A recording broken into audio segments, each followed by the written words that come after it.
الله الرحمن الرحيم. والنوم مضطجعا أو متكئا أو مستندا إلى شيء لو أزيل لسقط. یہاں سے مصنف رحمۃ اللہ علیہ ایک اور ناقض وضو کو بیان کرتے ہیں، اور وہ ہے سونا.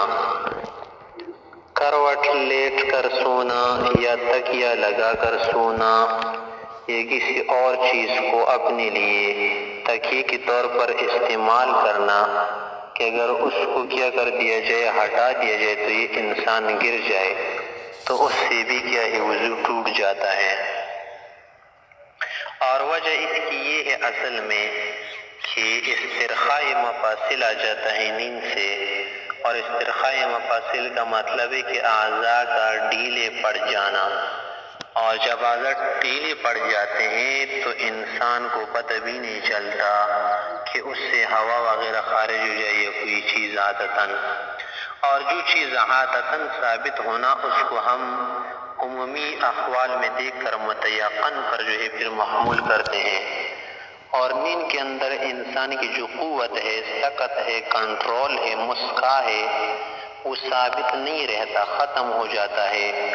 تو اس کی وجہ سے جو ہے مقعد زمین سے اٹھ جاتی ہے تو وضو ٹوٹ جاتا ہے. اور نیند کے اندر استرخاء جو ہے اپنے غایت انتہا کو پہنچتا ہے، تو اس لیے فرمایا کہ اسی صورت میں کیا ہے، وضو ٹوٹ جاتا ہے. فرمایا والنوم مضطجعا، سونا کروٹ لیٹ کر، او متکئا یا تکیہ لگا کر، او مستندا الی شیء یا کسی چیز پر تکیہ لگا کر لیٹنا، سونا اور نیند کرنا، اس طور پر لو ازیل لسقط، اگر وہ شے سے دور کی جائے تو گر جائے. لأن الاضطجاع، کروٹ کے ساتھ لیٹ کر سونا یا استلقاء کرنا، چھپ کر لیٹنا، سبب لاسترخاء المفاصل، یہ سبب ہے اعضاء کی ڈھیلا پڑنے کا. فلا يعرى عن خروج شيء عادتاً، عمومی طور پر عادتاً اور عادی طور پر کسی چیز کے نکلنے سے ایسی حالت خالی نہیں ہوتی. والثابت عادتاً کالمتیقن به، اور جو چیز عادتاً ثابت ہونا اس کو لوگ یقینی بنا دیتے ہیں، متیقن شے کے درجے میں اترتا ہے. والاتکاء، اور تکیہ لگانا، یعنی متکئا کے الفاظ استعمال کیا، اور آپ کو معلوم ہے کہ تکیہ لگانے کی صورت میں کیا ہوتا ہے، والاتکاء یزیل مسکت الیقظۃ، کہ بیدار ہونے اور بیدار ہونے کی جو کیفیت ہوتی ہے نا، جس کو کنٹرول کہتے ہیں، قوت، اور مسکا مضبوطی کہتے ہیں، تو وہ زائل کر دیتے ہیں.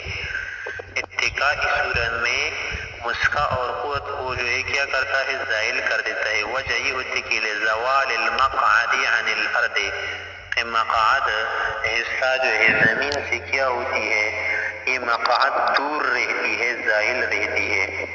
وَيَبْلُغُ الْإِسْتِرْخَاءُ فِي النَّوْمِ، اور اسی صورت میں تو یہ سو بھی رہا ہے تو نوم کے اندر، نیند کے اندر استرخاء، اعضاء کا ڈھیلے پڑ جانا اپنی انتہا کو پہنچ جاتا ہے. وَيَبْلُغُ الْإِسْتِرْخَاءُ فِي النَّوْمِ غَایَتَهُ، منا نہایتہ وآخرہ، بهذا النوع من الاستند، اس طرح کی سند اور تکیہ لگانے سے.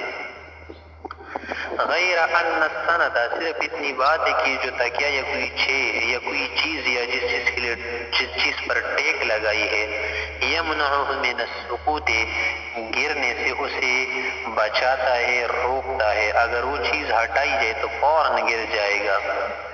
بخلاف حالت القیام والقعود والرکوع والسجود في الصلاة وغیرها هو الصحیح.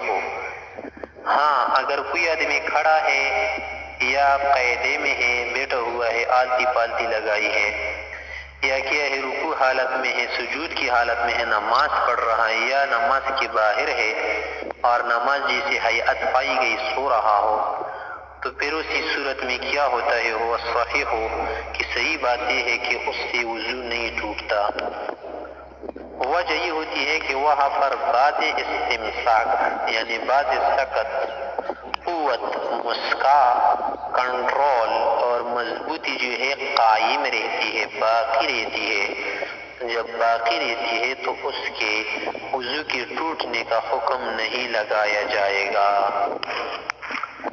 لأن بعض الاستمساک باق اذ لو زال، اگر یہی بعض استمساک ختم کر دیا جاتا لسقط فیت میں گرتا، تو جب ختم نہیں ہوا یہ بعض استمساک تو فلم یتم الاسترخاء، تو استرخاء اعضاء کا ڈھیلے پڑ جانا مکمل طور پر نہیں پایا گیا.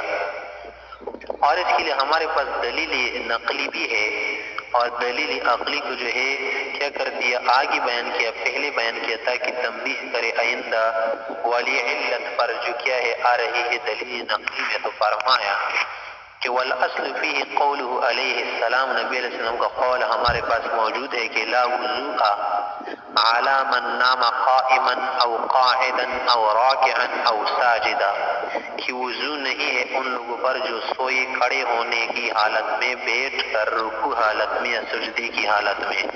انما الوضوء علی من نام مضطجعا، وضو تو ان لوگوں پر واجب ہے کہ جو کیا ہو کروٹ کے بل جو ہے سوئے ہوئے ہو، سو رہے ہو. فإنه اذا نام مضطجعا، جب کروٹ کے بل ایک آدمی سوئے تو اس طرح ختم فاصلہ، اس کے اعضاء ڈھیلے پڑ جاتے ہیں اور ہوا یا وغیرہ کسی چیز کے نکلنے کا قوی امکان ہے. یہ جو فرمایا کہ دین اس طرح سے کرنا ہے کیا ہے وضو کے لیے ناقض ہے اور ایسی کیفیت ہونی چاہیے. یہ تو عام انسانوں کی نیند ہے. انبیاء کرام علیہ الصلوۃ والسلام کی نیند کسی بھی کیفیت کسی بھی شکل میں ہونا تو وہ ناقض وضو نہیں، اس لیے کہ پیغمبر علیہ السلام نے فرمایا ہے کہ تنام عینایا ولا ینام قلبی، کہ آنکھیں میری سو رہی ہے اور دل میرا جاگا ہوا ہے، بیدار ہے. انبیاء کو وحی آتی ہے تو اس لیے وہ کیا ہوتے ہر حالت میں بیدار ہوتے، ان کی نیند سے وضو نہیں ٹوٹتا. آگے فرماتے ہیں والغلبۃ علی العقل، ایک اور ناقض بتایا کہ جس سے وضو ٹوٹ جاتے وہ کیا ہے والغلبۃ علی العقل، عقل مغلوب ہو جائے، عقل پر غلبہ آ جائے، بالاغماء، بے ہوشی کی وجہ سے کہ انسان بے ہوش ہو جائے تو کیا ہے اس سے بھی وضو ٹوٹ جاتا ہے. اس لیے کہ جب انسان بے ہوش ہو جائے یا مجنون ہو جائے تو ایسی حالت میں اس کے اعضاء بھی ڈھیلے پڑ جاتے ہیں. یعنی جیسے کہ نیند کی حالت میں انسان کو اپنے آپ کا پتہ نہیں چلتا کہ وہ کس حالت میں، اسی طرح بے ہوشی کی حالت میں، جنون کی حالت میں بھی ہوتا ہے. تو فرمایا کہ والجنون اسی طرح جنون کی حالت میں یعنی پاگل ہو جائے انسان، دماغ کام چھوڑ دے تو ہر ایک سے اغما سے بھی اور جنون سے دونوں صورت میں وضو ٹوٹ جائے گا. اور پھر آگے فرما رہے کہ جنون جو ہے لأنہ فوق النوم مضطجع، یعنی بے ہوشی ہو یا جنون ہو، یہ کیا ہے نوم میں یعنی نیند کی حالت میں جب کروٹ کی بل لیٹو اس سے اوپر والا ہے، اس سے زیادہ جو اس کے اعضاء ڈھیلے پڑ جاتے اپنے آپ کی خبر نہیں ہوتی. پھر استرخاء کی صورت میں اس کا استرخاء زیادہ ہوتا ہے. والاغماء حدث فی الاحوال کلها، اور بے ہوشی تو تمام حالت میں کیا ہے حدث ہے. اگر ایک انسان بے ہوش ہو گیا نا کھڑے ہونے کی حالت میں یا سجدے کی حالت میں تو ہم یہ نہیں کہیں گے کہ یار سونے کی حالت میں تو وضو نہیں ٹوٹ رہا تھا، کہ کھڑے ہونے کی حالت میں تھا یا سجدے کی حالت میں نیند سے وضو نہیں ٹوٹ رہا تھا، اسی طرح بے ہوشی سے بھی نہیں ٹوٹنا چاہیے. تو ہم کہتے ہیں کہ نہیں، قیاس تو اسی طرح ہونا چاہیے کہ بے ہوشی کی حالت میں اگر انسان کھڑا ہو یا بیٹھا ہوا ہو یا رکوع کی حالت میں ہو وضو نہیں ٹوٹنا چاہیے. مگر یہ قیاس جو ہے نہیں کریں گے. وجہ یہ ہے کہ نیند کے اندر ہمیں جو مسئلہ معلوم ہوا کہ کھڑے ہونے کی حالت میں، بیٹھنے کی حالت میں یا سجدے کی حالت میں وضو نہیں ٹوٹتا تو ایک حدیث کی وجہ سے ہے اور اثر کی وجہ سے ہے، اور وہ کیا ہے اپنے مورد پر منحصر ہے، لہذا اس پر ہم بے ہوشی کو قیاس نہیں کر سکتے. اگرچہ بے ہوشی اس سے کیا ہے اشد ہے، اس سے زیادہ ہے استرخاء میں. تو یہی فرما رہے ہیں کہ اغما تو ہر حالت میں حدث ہونا چاہیے، وہ القیاس فی النوم، اسی طرح قیاس تو نیند کے اندر بھی چلانا چاہیے، اسی طرح قیاس اور نظر کا چلانا نیند کے اندر بھی ہونا چاہیے کہ ہر حالت میں کیا ہو، ناقض وضو ہو، مگر اتنی بات ہے کہ الا انا عرفناہ بالاثر، کہ ہمیں حدیث اثر کی وجہ سے معلوم ہوا کہ نیند جو ہے نا یہ ناقض وضو نہیں ہے، کس حالت میں؟ من نام قائما او قاعدا او راکعا او ساجدا کی حالت میں۔ آگے فرماتے ہیں کہ والاغماء فوقہ، کہ اغماء جو ہے کیا ہے، یہ قیاس اس لیے بھی نہیں کرتے، عقلی دلیل دیتے ہیں کہ یہ نیند سے درجے میں زیادہ ہے، وہ اس طرح سے کہ ایک سویا ہوا آدمی یا سو رہا ہو نیند میں ہو، اس کو اگر آپ جگانا چاہے تو وہ بیدار ہو جاتا ہے، مگر بے ہوش آدمی جو بے ہوش ہو جائے، جس پر بے ہوشی طاری ہو، اگر آپ اس کو جگانا چاہے یا سمجھانا چاہے تو وہ نہیں سمجھ سکتا، بیدار نہیں ہو سکتا، تو لہٰذا اس اعتبار سے بھی اس کا قیاس جو ہے کس پر نہیں ہونا چاہیے؟ نیند پر۔ والاغماء فوقہ، اغماء اس سے زیادہ ہے کہ وہ منتبہ کرنے سے منتبہ نہیں ہوتا، تو فلا یقاس علیہ، لہذا نیند پر اس کا قیاس نہیں کیا جائے گا۔ اور یہ آپ کو معلوم ہے کہ قیاس تو اس وقت ہوتا ہے کہ فرع اصل سے مخالف نہ ہو، اور یہاں پر فرع جو ہے اصل سے مخالف ہے، تو لہذا یہ قیاس جو ہے بنتا ہی نہیں، دونوں کے اندر کوئی جو ہے جہت موافقہ نہیں پائی جا رہی۔ آگے فرما رہے ہیں والقہقہۃ فی صلاۃ ذات رکوع وسجود، والقہقہۃ فی صلاۃ ذات رکوع وسجود، کہ قہقہا لگانا، زور سے ہنسنا کہ آواز جو ہے پڑوسی کو بھی سنائے یا دور دور کو بھی سنائے، تو اس سے بھی وضو ٹوٹ جاتا ہے اور نماز بھی ٹوٹ جاتا ہے۔ ایک اور سبب ہے نقض وضو کے لیے۔ قیاس کا تقاضا تو یہ ہونا چاہیے کہ ہنسنے سے یا زور زور سے ہنسنے سے نماز وضو کا نہیں ٹوٹنا چاہیے، اور یہ امام شافعی صاحب کی بھی کیا ہے، امام شافعی صاحب کا بھی یہی قول ہے، وہ فرماتے کہ قہقہے سے وضو کیسے ٹوٹ جاتا ہے؟ اس لیے کہ یہ تو کوئی نجس چیز خارج نہیں ہوا، سبیلن سے کوئی نجس چیز خارج نہیں ہوا، نجاست تو چھوڑ دو، قہقہا لگانا کوئی نجس چیز ہے ہی نہیں کہ جو کیا ہو، نجس کی صورت میں خارج ہو۔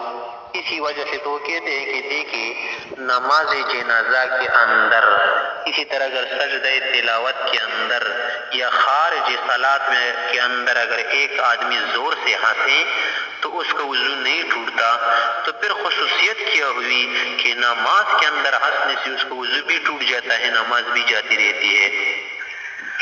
تو ہم جواب بعد میں دے دیں گے کہ یہ جو ہے ہم کہتے ہیں کہ وضو بھی ٹوٹ جائے گا، نماز بھی ٹوٹ جائے گی، ہم نے حدیث سے معلوم کیا، ہمارے پاس ایک حدیث ہے والقہقہۃ فی صلاۃ، نماز کے اندر زور سے قہقہا لگانا، ایسی نماز کی ذات رکوع و سجود، جس کے اندر رکوع سجدہ ہو، یعنی صلاۃ جنازے سے کیا ہے؟ احتراز ہے۔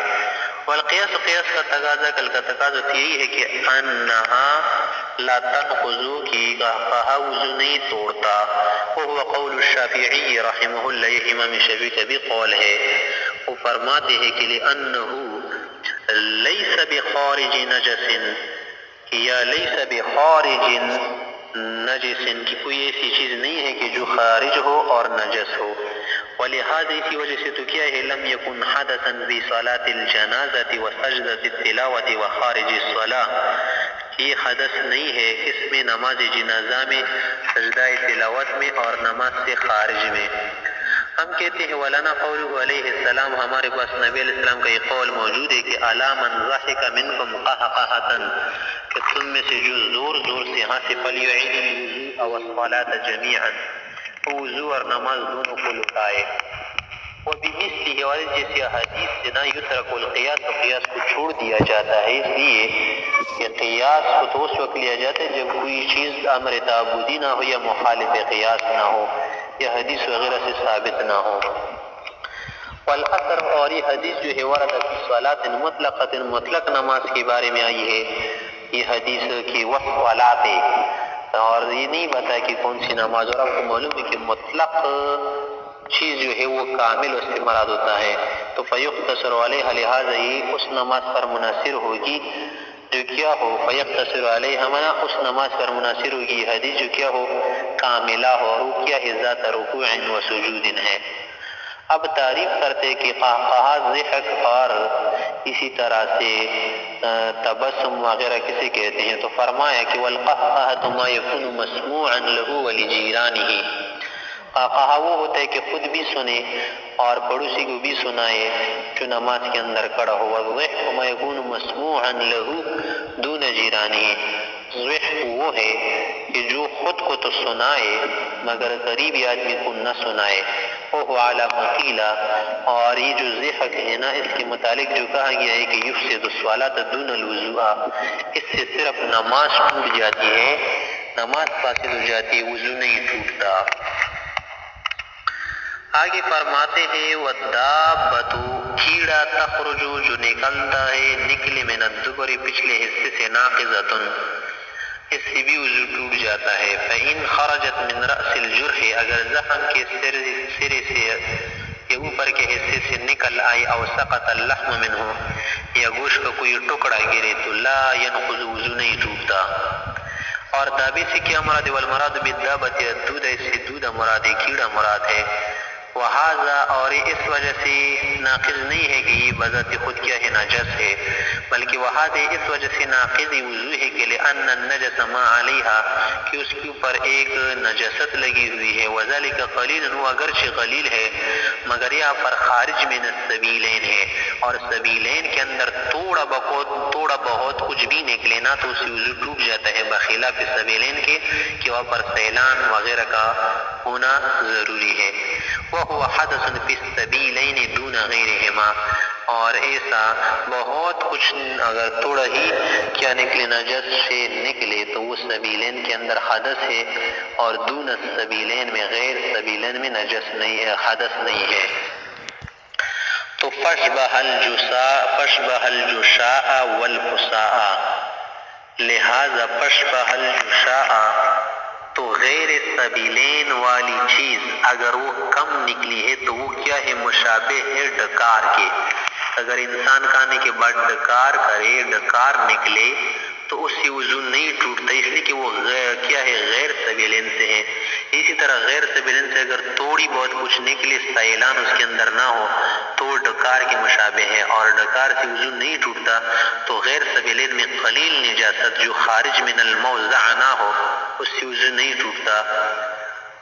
اسی طرح اس سے بھی نہیں ٹوٹے گا جو غیر خارج من السبیلین ہو. ہاں جو خارج من السبیلین ہو اور وہ بہت تھوڑا ہی کیا ہو، اور بہت تھوڑی نجاست ہو، تو اس سے وضو ٹوٹ جاتی ہے.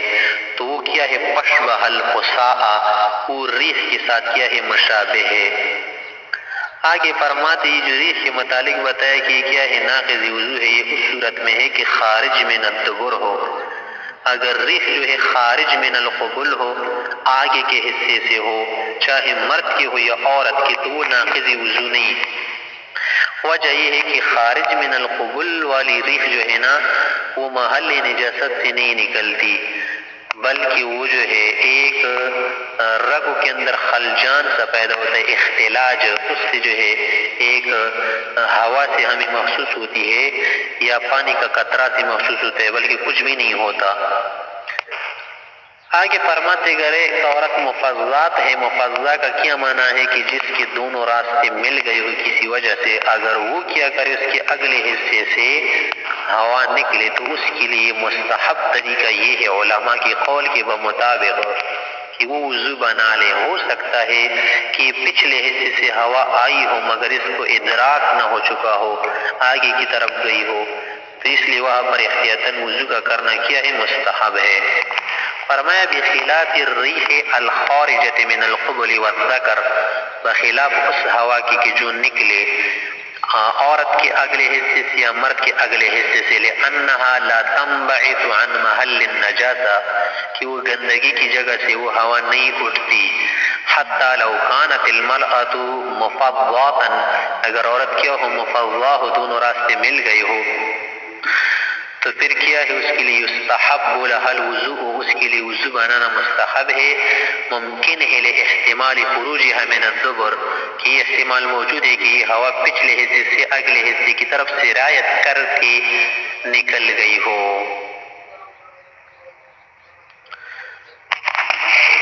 آگے فرماتے ہیں کہ فَإِنْ قُشِرَتْ نِقْطَةٌ یا نَقْطَةٌ فَسَالَ مِنْهَا الصَّدِيدُ أَوْ مَاءٌ، کہ اگر کسی کے بدن پر پھوڑا ہے یا کوئی دانہ ہے، پھوڑا پسی ہے، اگر اس کا اوپر والا چمڑا کسی نے اٹھا لیا، چھیر دیا اور اس میں سے کوئی چیز نکلے تو دیکھ لیتے ہیں. اگر اس کے اندر سیلان پایا جائے تو ناقض وضو ہے، اگر سیلان نہ پایا جائے تو ناقض وضو نہیں.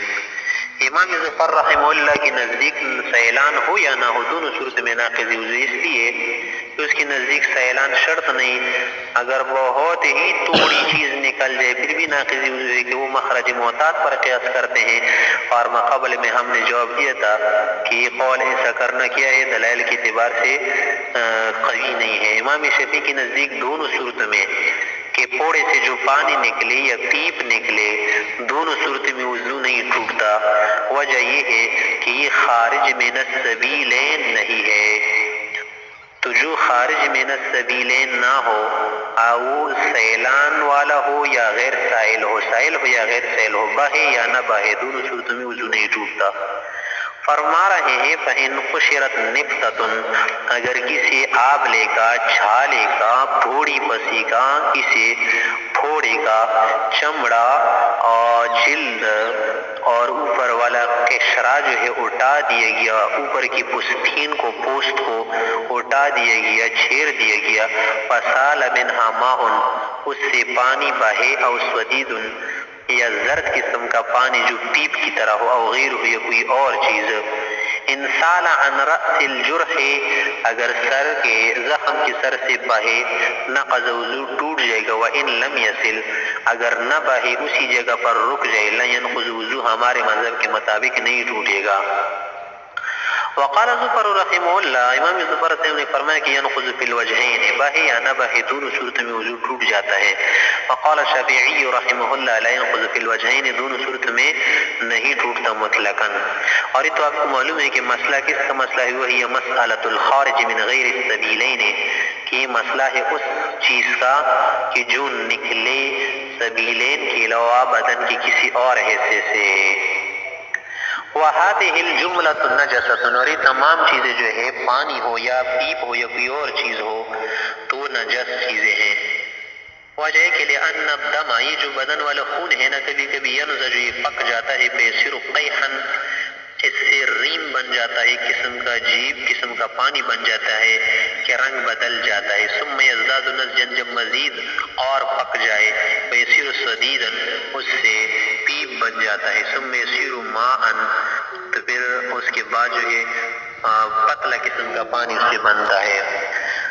آگے فرما رہے ھذا اذا قشرها فخرج بنفسه، یہ وضو اس وقت ٹوٹ جائے گا کہ اس نے چمڑے کو چیر دیا ہو یا چھلکے کو اٹھایا ہو اور خود جو ہے یہ پیپ یا پانی بہے. وَأَمَّا إِذَا عَفَرَهَا، اگر اس نے نچوڑ دیا اس پیپ کو، پیپ کی جگہ کو یا زخم کی جگہ کو، اور فخرج بعصره، وہ پیپ یا پانی اس کے نچوڑنے کی وجہ سے نکل جائے، تو فلا ينتقض، پھر وضو نہیں ٹوٹے گا، وضو نہیں ٹوٹتا. وجہ یہ ہے کہ لأنه مخرج، یہ شے تو خارج کر دیا گیا ہے مفعول کے صیغے کے ساتھ ہی، وليس بخارج، خود تو نہیں نکلا. ناقض وہ ہے کہ جو خود کیا ہو، خارج بھی نفسی ہی ہو، سائل بھی نفسی ہی ہو. اور یہاں پر جو ہے یہ تو مخرج ہے، معصفر ہے، چھوڑ دیا گیا، خارج نہیں ہے.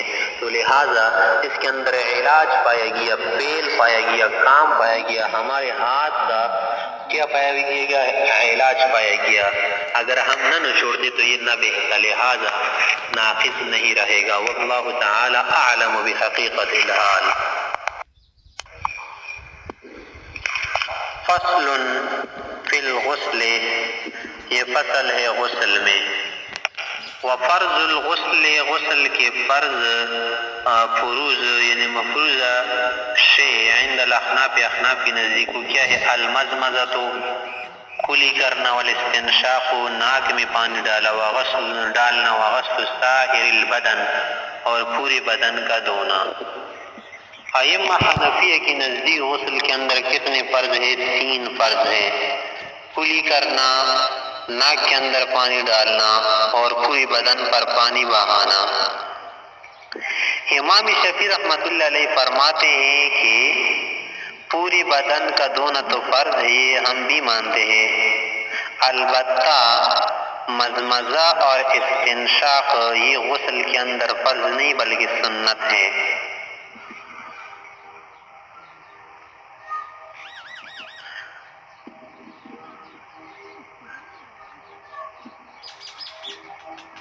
اور اس کے لیے وہ دلیل یہ لاتے کہ دیکھیں پیغمبر علیہ السلام نے فرمایا تھا کہ 10 چیزیں ہیں جو فطرت میں سے ہیں۔ فطرت کا معنی کیا ہے؟ یعنی سنت میں سے ہے، اور اس میں مزمزے اور استنشاق کا بھی ذکر فرمایا تھا۔ تو اسی لیے کیا ہے، وضو کے اندر بھی سنتیں ہیں، لہذا وضو اور غسل ایک جیسی چیز ہے۔ جب ایک جیسی چیز ہے نا، وہاں پر اعضاء اربعہ پر کیا کیا گیا تھا؟ انحصار کیا گیا تھا، اختصار کیا گیا تھا۔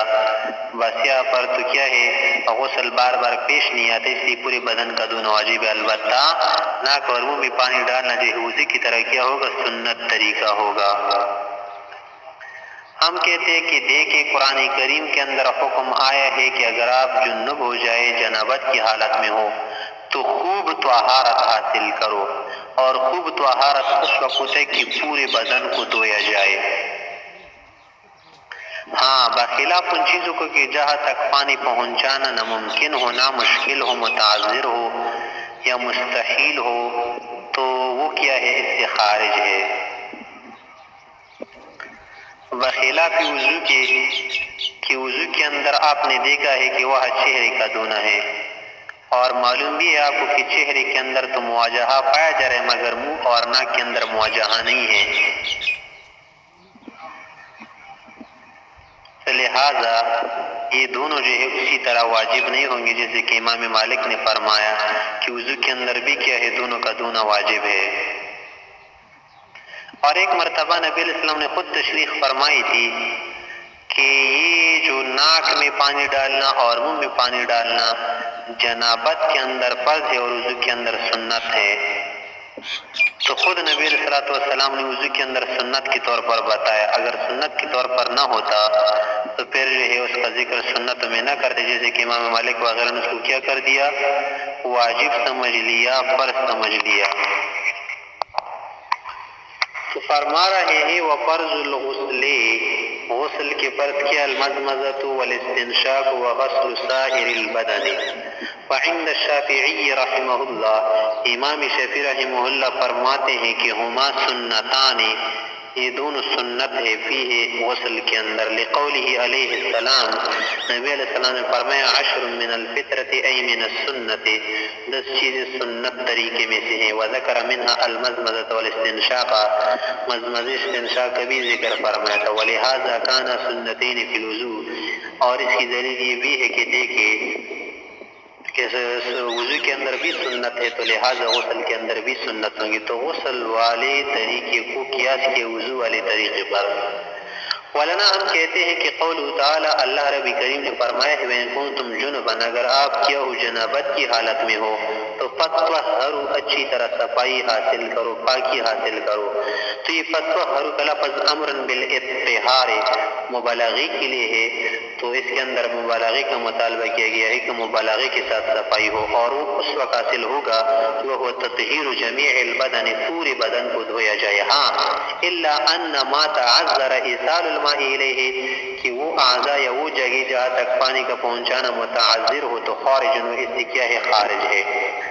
بخلاف وضو، بخلاف وضو کی کہ وہاں پر تطہیر کا حکم نہیں دیا، کس طرح کی مبالغے کے ساتھ، اور جمیع بدن کے اطہار کا بھی حکم نہیں دیا گیا، لأن الواجب فيه، وہاں پر واجب کیا ہے؟ غسل الوجہ، چہرے کا دھونا ہے، کہ وہ کیا ہے؟ مامور بھی ہے، والمواجہۃ فیہا منعدمۃ، اور آپ کو معلوم ہے کہ مواجہہ دونوں کے اندر کیا ہے؟ منعدم ہے، کس کے اندر؟ ناک کے اندر، منہ کے اندر. والمراد، اور امام شفیع نے جو حدیث نقل کی کہ 10 من الفطرہ، اس سے مراد کیا ہے؟ بما روا حالت الحدث، اس سے حدث والی حالت مراد ہے. یہ مراد نہیں کہ جنابت والی حالت میں بھی کیا کریں، ان دونوں چیزوں کا دونوں سنت طریقہ ہے. اور اس کے لیے ہمارے پاس دلیل ہے، ایک دوسرے حدیث اس حدیث کی تشریح ہوتی ہے، وہ یہ کہ بدلیل قوله علیہ السلام، نبی صلی اللہ علیہ وسلم کے اس قول سے دلیل ہم پکڑتے ہیں کہ انہما فرضان فی الجنابہ، یہ جنابت میں دونوں فرض ہے، سنتان فی الوضو، وضو کے اندر کیا ہے؟ سنت ہے.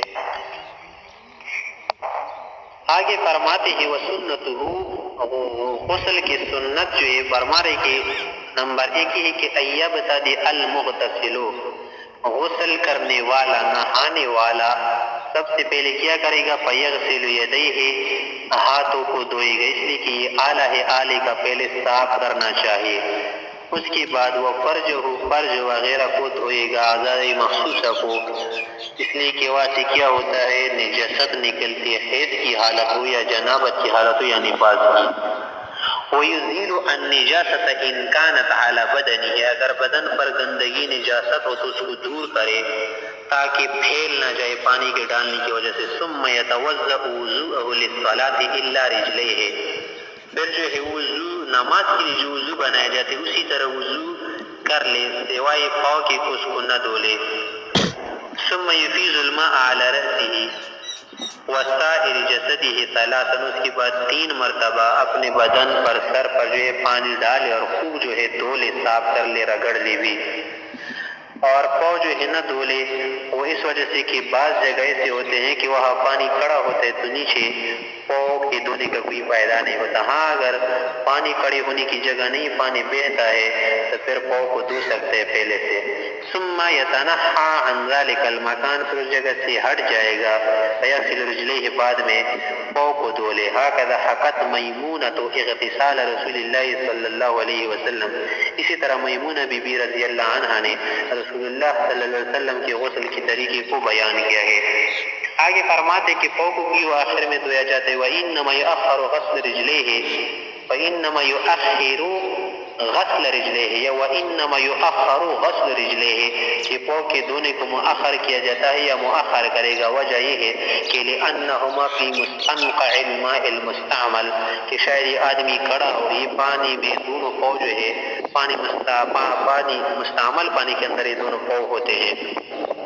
یعنی جہاں مستعمل پانی جمع ہوتا ہے، مستنقع ہوتا ہے، مجتمع ہوتا ہے، تو وہ دونوں پاؤں پانی کے اندر سے دھونے کا پیدا نہیں ہوتا.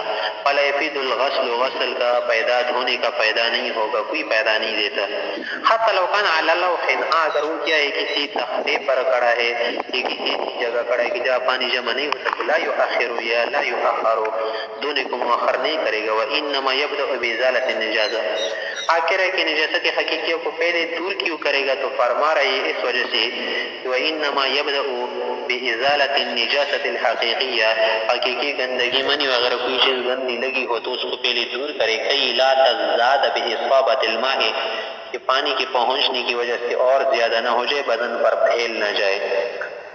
آگے کی مسئلہ بیان کرتے کہ دیکھیں اگر عورت غسل کرتی ہو تو اس کے لیے اپنے مینڈوں کو اور اپنے زلف ضفائر و ضوائب اور چوٹیوں کو کھولنا ضروری نہیں ہے. چوٹیاں اگر نہ کھولے، اپنے مینڈیا جو ہے نہ کھولے، گیسوہاں نہ کھولے تو جائز ہے کہ اس کا غسل ہو جائے. ہاں اتنا ضرور ہے کہ پانی جو ہے، پانی بالوں کے بیخ تک، جڑ تک پہنچائے گی. اگر بیخ، جڑ تک، سر کی چمڑے تک پانی نہ پہنچے تو غسل نہیں ہوگا. وَلَيْسَ عَلَى الْمَرْأَةِ، عورت کے لیے ضروری نہیں ان تنقض ضفائرها، کہ اپنے ضفائر اور اپنی چوٹیوں کو کیا کرے؟ کھول لے. فی الغسل، غسل کے اندر. اذا بلغ الماء اصول الشعر، جب پانی پہنچ جائے بالوں کی جڑ تک.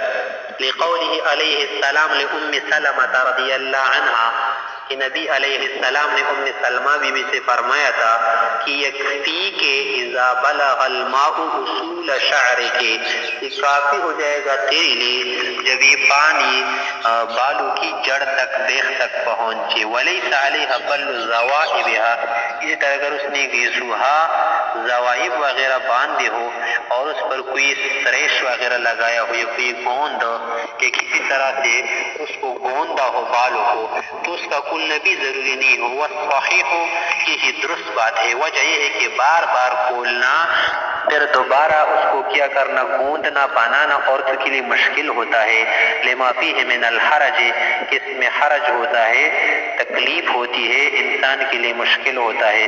بخلاف اللحیہ، بخلاف داڑھی کے، داڑھی کو پورا دھونا پڑے گا، صرف بیخ تک پانی پہنچانا نہیں ہوگا غسل کے اندر، بلکہ پوری داڑھی کو کیا کرے گا، گیلا کر دے گا، لأنہ لا حرج فی اصال الماء الى اثنائها، کہ بیچ کو پانی پہنچانے میں کوئی حرج اور کوئی مشکل ضرر نہیں ہے۔